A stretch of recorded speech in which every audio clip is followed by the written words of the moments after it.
आजादी के 76 साल बाद जब भारत 18वें लोकसभा चुनाव की ओर बढ़ रहा है, तो मौका है विश्व के सबसे बड़े और सबसे पुराने लोकतंत्र की चुनावी यात्रा पर नजर डालने का। 90 करोड़ से ज्यादा मतदाताओं वाले भारत के चुनावी लोकतंत्र ने कई मील के पत्थर पार किए हैं। आखिरकार कैसे वो मील के पत्थर भारत देश ने पार किए, ये जानना अब सभी के लिए जरूरी है।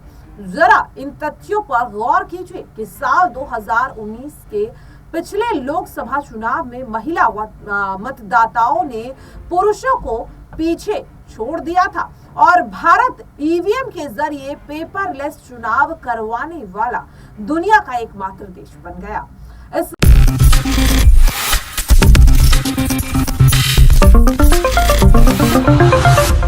खास रिपोर्ट के जरिए आपको बताएंगे कि 1991 के पहले लोकसभा चुनाव से लेकर साल 2019 में हुए पिछले आम चुनावों तक आखिरकार हमारे देश की चुनावी प्रक्रिया में कितना बदलाव आया है, आखिरकार किस तरह से बदलाव को लाया गया है।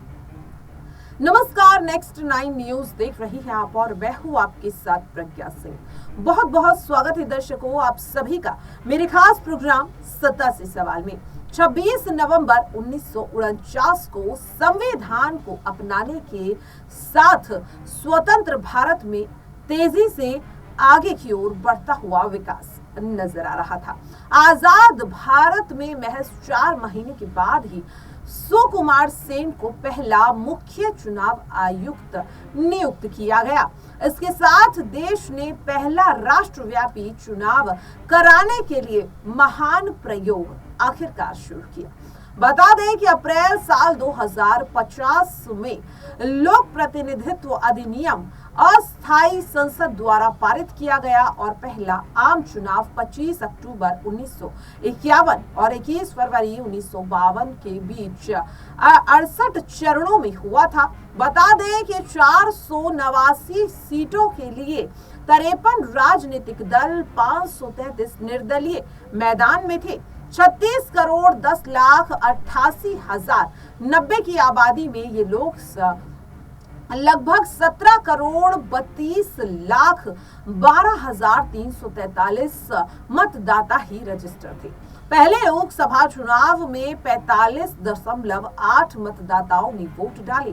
पहले आम चुनाव में कांग्रेस पार्टी ने 489 सीटों में से 364 सीटों पर कब्जा किया और पंडित जवाहरलाल नेहरू लोकतांत्रिक रूप से निर्वाचित भारत के पहले प्रधानमंत्री बने। पहले मुख्य निर्वाचित आयुक्त सुकुमार सेन को उपचुनाव को आस्था का कार्य बताते हुए वो नजर आए थे।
लोकसभा चुनाव में कई राजनीतिक और चुनावी खामियां उजागर हो पाई थी और उन्हीं चुनावों ने बहुदलीय लोकतंत्र को यहाँ पर साफ तौर पर उभारने का काम किया था। बता दें कि बहुदलीय लोकतंत्र के बीच जिस तरीके से चुनाव हुए और 1991 में पहले लोकसभा चुनाव में कांग्रेस पार्टी की जीत का जो सिलसिला है वो ऐसे ही आगे बढ़ता रहा, लेकिन आगे कुछ दशकों के बाद नई राजनीतिक जो शक्तियां हैं वो उभरती हुई नजर आई, पार्टियां उभरती हुई नजर आई, संरचनाएं उभरती हुई नजर आई और आखिरकार 1952 में चुनावी मैदान में उतरे 14 दलों में से महज 4 ही अपने आप को राष्ट्रीय पार्टी बनाने में कायम रख पाए थे। आपको बता दें कि उन दलों को कुछ ही संस्थापक जवाहरलाल नेहरू द्वारा इन्हें खास मौका दिया गया। तो वहीं आपको बता दें कि कांग्रेस पार्टी की जीत के बाद कुछ नेताओं ने पार्टी से ये कहकर इस्तीफा दे दिया कि वो अब अपनी नई पार्टी बनाना चाहते हैं। इनमें सबसे पहले थे श्यामा प्रसाद मुखर्जी, जिन्होंने नेहरू कैबिनेट को छोड़कर भारतीय जन संघ का गठन किया, जो आगे चलकर यानी कि जिसका पुनर्जन्म 1980 में भारतीय जनता पार्टी के रूप में हुआ था। बीजेपी न केवल लगातार 2 बार केंद्र की सत्ता पर राज कर रही है, बल्कि इसका दूसरे किसी भी अन्य दल के मुकाबले सबसे अधिक राज्यों में साफ तौर पर शासन है और इसीलिए इस वक्त भारतीय जनता पार्टी को काफी मजबूत पार्टी के तौर पर देखा जाता है। स्वतंत्र भारत में जन्मी पार्टियों में कुछ की ही किस्मत अच्छी थी, बाकी कई ऐसी पार्टियां थी जो कुछ वर्षों के बाद अपने भविष्य को पूरी तरह से ग्रहण नहीं कर पाई थी। आपको बता दें कि यहाँ पर विनायक दामोदर सावरकर और नाथूराम गोडसे की अखिल भारतीय हिंदू महासभा को कभी भी चुनावी जीत जो है वो नसीब नहीं हुई। हिंदू महासभा की तरह हरिहर नंद स्वामी ने भी अपनी पार्टी यहाँ पर बनाई थी, जिस तरीके से जिसका नाम था आरआरपी ने भी जिस तरीके से हिंदू राष्ट्र की वकालत की, लेकिन आखिरकार 1951 में चुनावी यात्रा के दौरान महज 3 सीटें ही जीत हासिल कर पाई और बाद में इस पार्टी का भी विलय हो गया। सवाल लगातार ये उठ रहा है कि किस तरीके से ये पार्टियां लगातार वर्चस्व में आने की कोशिश तो करती रही, लेकिन कहीं ना कहीं ये पार्टियां धीरे धीरे विलय होती रही। महान स्वतंत्रता सेनानी नेताजी सुभाष चंद्र बोस की party Akhil Bharatiya forward block का भी इसी तरीके से हमने हाल देखा। यहाँ पर आपको बता दें कि जिस तरीके से साफ तौर पर कई ऐसी खामियां देखने को मिली, बता दें कि उनके वजूद टूटने के बाद भी उसे अभी तक बचाया हुआ है। उस दौरान कई ऐसे क्षेत्रीय दल भी थे जो उदय होते हुए नजर आ रहे थे। आपको बता दें कि शिरोमणि अकाली दल जो 1952 में चुनाव में 4 सीटें जीत हासिल की, पंजाब में लंबे समय तक ये पार्टी टिकी रही और आपको बता दें कि पिछले कुछ चुनाव में उसका तेजी से राजनीतिक जो श्रवण है वो यहाँ पर बढ़ता हुआ नजर आया।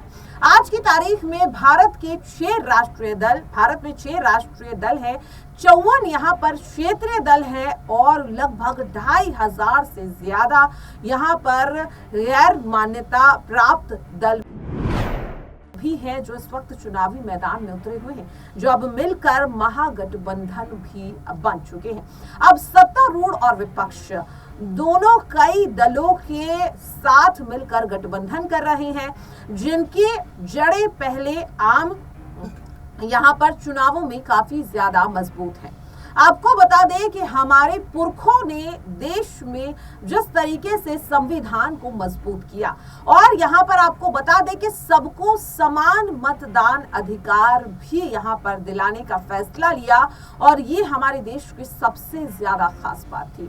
वोट करने की न्यूनतम जो आयु थी वो 21 वर्ष शुरुआत में रखी गई, लेकिन अब इसमें थोड़ा सा बदलाव किया गया, यानी कि अब वो लोग भी वोट डाल सकते हैं जो कुछ दिनों में 21 वर्ष पूरे रखने वाले हैं, या फिर ये कह सकते हैं कि 21 साल के पूरे होने वाले हैं। हमारे देश की जो दूसरी सबसे अच्छी खासियत थी, वो दिल छू लेने वाली बात ये थी कि कोई भी व्यक्ति वोट देने का अधिकार रखता है। उससे जाति, धर्म, लिंग, स्थान जैसी चीजों के आधार पर वोट देने का अधिकार नहीं छीना जा सकता और ना ही कोई भेदभाव किया जाएगा। इसे दो ही सार्वजनिक वयस्क मताधिकार इसे कहते हैं, सार्वभौमिक यहाँ पर वयस्क अधिकार कहा जाता है।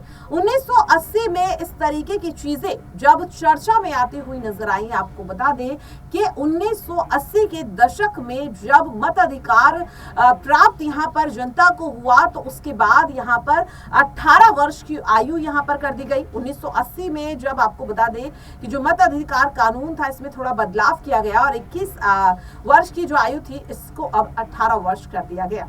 आपको बता दें कि पहला आम चुनाव जब यहाँ पर हुआ था, तो इसमें भी कई बड़े बदलाव यहाँ पर किए गए थे। यानी कि आपको बता दें कि पहला आम चुनाव कराना काफी बड़ी चुनौती थी, क्योंकि यहाँ पर जो सबसे बड़ी जो कह सकते हैं मुश्किल पहले चुनाव में आई थी, वो ये थी कि महिला वोटर्स काफी ज्यादा रजिस्टर्ड जो है वो कम थी, क्योंकि महिलाएं अपनी पहचान को पूरी तरह से सामाजिक रूप में नहीं बताना चाहती थी। आपको बता दें कि महिलाओं ने तो जो उनकी वोटर आईडी कार्ड बनाने के लिए जब उनके पास जाया करते थे, तो उन्होंने अपना नाम तक बताने से इनकार कर दिया था, बल्कि इसकी जगह महिलाएं अपनी पहचान के तौर पर खुद को फलाने की माँ, फलाने की पत्नी, फलाने की बेटी, फलाने की बहन, इस तरह की पहचान बताती थी। और जिसके चलते आपको बता दें कि जो पहला चुनाव हुआ था, उसमें महिला वोटर्स बहुत ही ज्यादा कम थी। और इसी को देखते हुए मुख्य निर्वाचन आयुक्त सुकुमार सेन ने मतदाता सूची पर खास ध्यान दिया, यानी कि उन्होंने सूची को इस तरह से वोट की दर्ज को बढ़ाने की अनुमति मांगी और यहाँ पर उन्होंने कोशिश की कि महिलाओं के मतदान को ज्यादा से ज्यादा बढ़ाया जा सके। आपको यहाँ पर बता दें कि जब सबसे पहले चुनाव हुए थे, तो 28 लाख से ज्यादा महिलाएं मतदान नहीं कर पाई थी। सुकुमार सेन ने 1957 में जब दूसरे आम चुनाव करवाए गए थे, तब उन्होंने बड़े पैमाने पर सार्वजनिक अभियान शुरू किया। महिलाओं से अपने मताधिकार का प्रयोग करने के लिए उन्हें जागरूक किया और उनसे उनका पूरा नाम बताने की भी अपील की। इसका असर ये हुआ कि महिलाओं के अंदर की जो झिझक थी, वो उसे तोड़कर मतदान करना शुरू कर चुकी थी। और आपको बता दें कि इसका अच्छा खासा फर्क भी देखने को मिला था। दरअसल आपको बता दें कि निर्वाचन आयोग ने भी महिलाओं को मतदान केंद्रों तक लाने में कोई कसर नहीं छोड़ी। आयोग ने मतदान केंद्रों पर अलग से शौचालय से लेकर केंद्र तक की सुविधाएं यहाँ पर दी कि महिलाओं को किसी भी तरह की समस्या वोट डालते वक्त ना हो। इतना ही नहीं, कई मतदान केंद्रों पर सिर्फ और सिर्फ महिलाओं को ही रखा गया यहाँ पर बूथ के पास, जिससे कि ज्यादा से ज्यादा महिलाएं वोट देने आ सके। कई मतदान केंद्रों में महिलाओं के लिए अलग से बूथ बनाए गए, जहां पर सिर्फ और सिर्फ महिलाओं को ही आने की इजाजत थी। आपको बता दें कि वोटर रजिस्ट्रेशन के स्थापित के लिए भी महिला कर्मचारियों की ही एक कमेटी बनाई गई और उन्हीं की ड्यूटी लगाई जाती थी, ताकि महिलाओं को जागरूक करने में अपना खास सहयोग दें।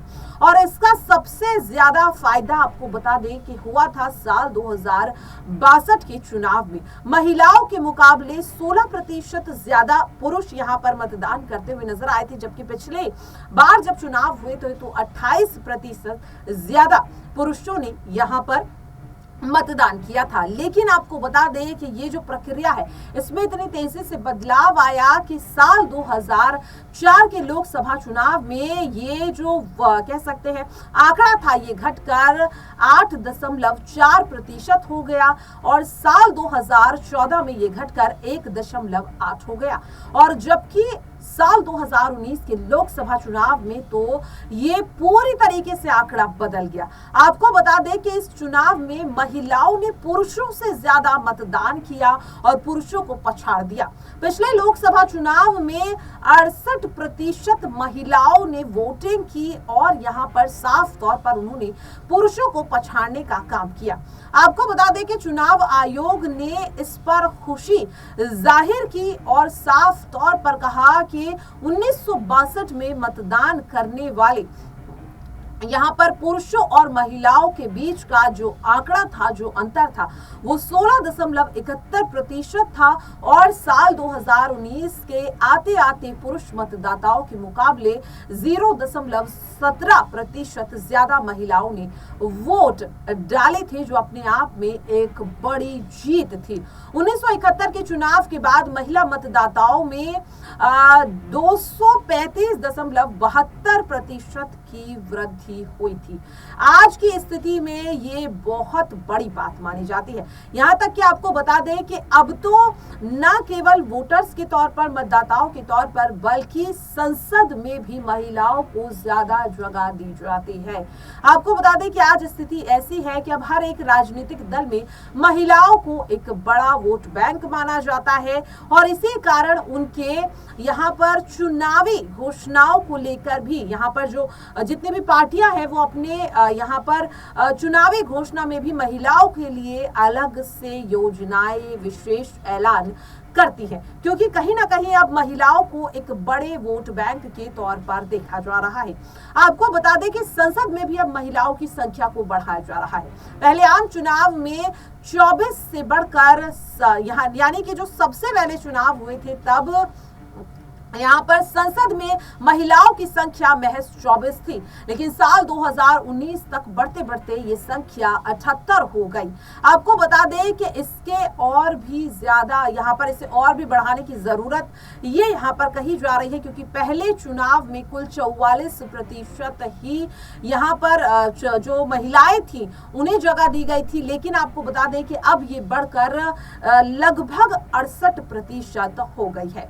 चुनाव आयोग इस बात से काफी ज्यादा खुश है कि महिलाओं को ज्यादा से ज्यादा जगह दी जा रही है और अब आपको बता दें कि इस बात पर भी खास ख्याल रखा जाता है कि युवा मतदाता जो है वो ज्यादा से ज्यादा अपने मतदान का इस्तेमाल करें। और अब आपको बता दें कि पहले आम चुनाव में जो प्रत्येक उम्मीदवार को मतदान केंद्र पर अपने नाम और चुनाव चिन्ह के साथ एक अलग से रंगीन कलर की यहाँ पर कह सकते हैं मतदान पेटी हुआ करती थी, जिसमें उन्हें अपना मत जो है, अपना वोट जो है वो उन्हें डालना पड़ता था। लेकिन अब इसे बदलकर जिस तरीके से पेपरलेस चुनाव कराए जा रहे हैं वो अपने आप में बहुत बड़ी बात है। आपको बता दें कि भारत जो है वो पहला लोकसभा चुनाव जो है वो 68 चरणों में हुआ था। साल 2019 के लोकसभा चुनाव महज 7 चरणों में हुए थे और 50 दिनों के भीतर ही हो गए थे, यानी कि पहला चुनाव जो था वो 68 चरणों में हुआ था और जो आखिरी चुनाव हुआ है साल 2019 में वो सिर्फ और सिर्फ 7 चरणों में हुआ और 7 चरणों में चुनाव पूरी तरह से खत्म हो गए थे, जो अपने आप में बहुत बड़ी बात मानी जाती है। भारत के निर्वाचन आयोग ने चुनावी प्रक्रिया में पारदर्शिता को बढ़ाने के लिए इसे आसान बनाने की दिशा में और कई अहम कदम उठाए और बहुत तेजी से प्रगति भी हुई। आपको बता दें मतदान सूची को तैयार करने से लेकर उसके संशोधन, मतदान केंद्रों की यहाँ पर मैचिंग को लेकर भी कई यहाँ पर सुरक्षा इंतजाम, सुरक्षा व्यवस्था को लेकर भी कई बड़े बदलाव यहाँ पर किए गए और जो साफ तौर पर काफी ज्यादा मायने भी रखते हैं। यहाँ पर आपको बता दें कि और भी कई अहम जो बदलाव यहाँ पर किए गए थे वो थे कि किस तरीके से निर्वाचन आयोग के सामने जो सबसे बड़ी चुनौती सबसे पहले चुनाव में थी वो ये थी कि किस तरीके से वोट डाले जाए और वोटों को यहाँ पर फर्जी वोट को डालने से रोका जा सके। आपको बता दें कि एक तरफ जहां बार बार वोट न दिया जा सके, इसे आखिरकार किस तरह से रोका जाए और इसके लिए जो सबसे बड़ी चीज यानी कि आपको बता दें कि निर्वाचन आयोग का जो मेन फोकस था वो इस चीज पर था, जो सबसे बड़ी चुनौती थी कि एक मतदाता जो है वो एक ही बार वोट डाल पाए, बार बार वोट ना डाल पाए। और इसके लिए एक ऐसी स्याही को तैयार किया गया था जो आसानी से, यानी कि जो बिल्कुल भी नहीं छूट पाएगी। यहां तक कि आपने देखा होगा कि वोट डालने के भी कई महीनों बाद तक भी जो स्याही है वो छूटती नहीं है। और इस स्याही का इस्तेमाल आज भी किया जाता है, इससे ये पता चल जाए कि फर्जी वोट तो नहीं डाले गए हैं, एक व्यक्ति ने कहीं एक से ज्यादा बार तो वोट नहीं डाला है। आपको बता दें कि राष्ट्रीय भौतिक प्रयोगशाला की मदद से इस स्याही को 1962 में तैयार किया गया था और ये इस बात का प्रमुख प्रमाण था कि ये व्यक्ति वोट डाल चुका है। आपको बता दें कि जो दूसरी बड़ी चुनौती थी कि जो वोट हैं उन्हें किस तरीके से यहाँ पर बचाया जा सके और संभाल कर रखा जा सके।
दरअसल आपको बता दें कि चुनावी परिदृश्य में एक यहाँ पर परिवर्तन जो है वो 1990 में किया गया। यानी कि 1990 के दशक में जो चुनाव हुए थे तब आपको बता दें कि इलेक्ट्रॉनिक वोटिंग मशीन यानी कि ईवीएम की शुरुआत की गई। उससे पहले तक बैलेट पेपर पर मतदान कराया जाता था, लेकिन तब जबरदस्त धांधली होने लगी थी।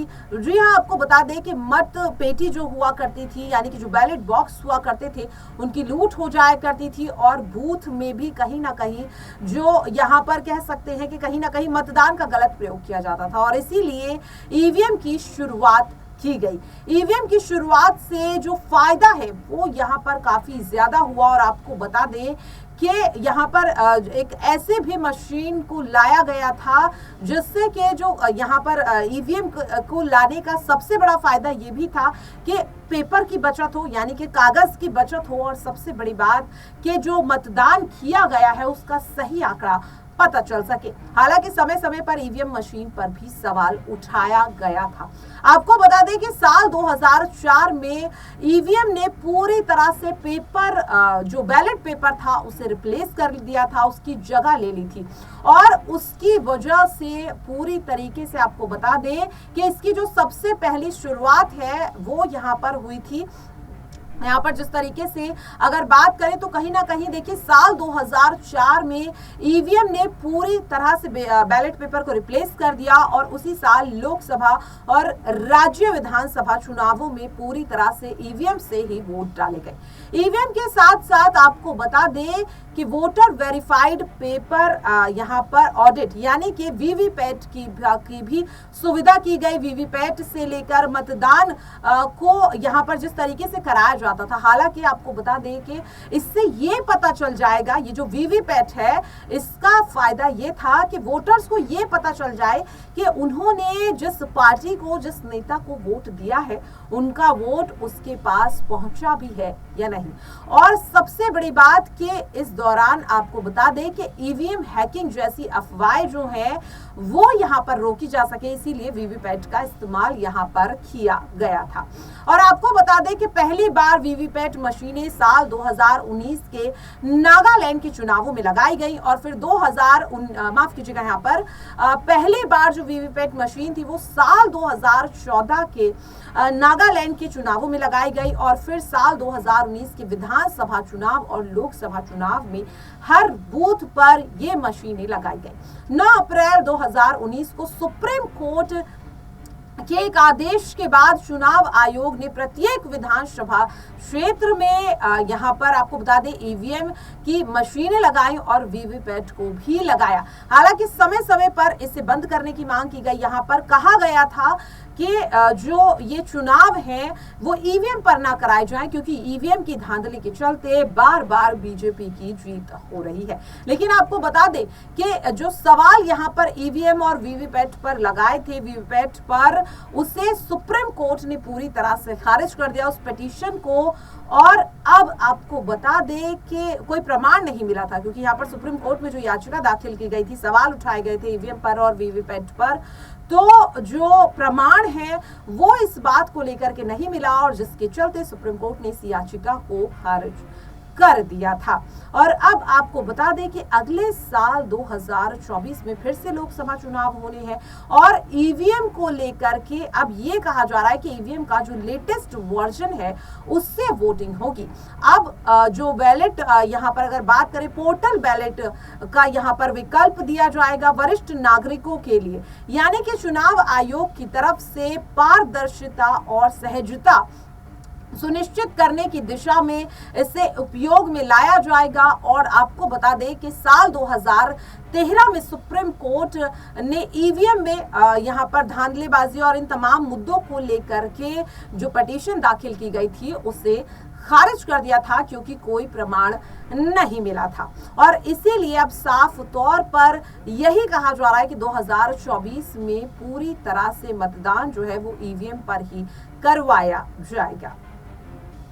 तो देखा आपने, ये थी हमारी वो खास रिपोर्ट जिसमें हमने आपको ये बताने की कोशिश करी कि 1951 जब हमारा देश आजाद हुआ, उसके बाद जब पहले चुनाव हुए थे तब से लेकर और साल 2019 तक आखिरकार कितने बदलाव हुए, किस तरह से निर्वाचन आयोग, चुनाव आयोग, विधि आयोग, यहाँ पर जो तमाम चुनावी आयोग हैं उनमें किस तरीके से बदलाव किए गए और आखिरकार किस तरह से जो हमारे जो चुनावी प्रक्रिया है उसमें आखिरकार कितना बदलाव आया है। अब सवाल दर्शकों लगातार उठ रहा है। आपने देखा भी हमारी खास रिपोर्ट में कि किस तरह से आजादी के 77 सालों में देश कितनी तेजी से आगे बढ़ा। 2024 में लोकसभा चुनाव होने वाले हैं, तैयारियां यहां पर पूरी तरह से हो रही हैं। पार्टियों के बीच आरोप प्रत्यारोप का दौर भी लगातार देखने को मिल रहा है। अब सवाल यही है कि इस बार आखिरकार देश की जनता किन मुद्दों पर अपना वोट देगी। फिलहाल के लिए मेरे खास प्रोग्राम 70 से सवाल में इतना ही। कल फिर आप सभी से होगी किसी अन्य मुद्दे को लेकर मुलाकात।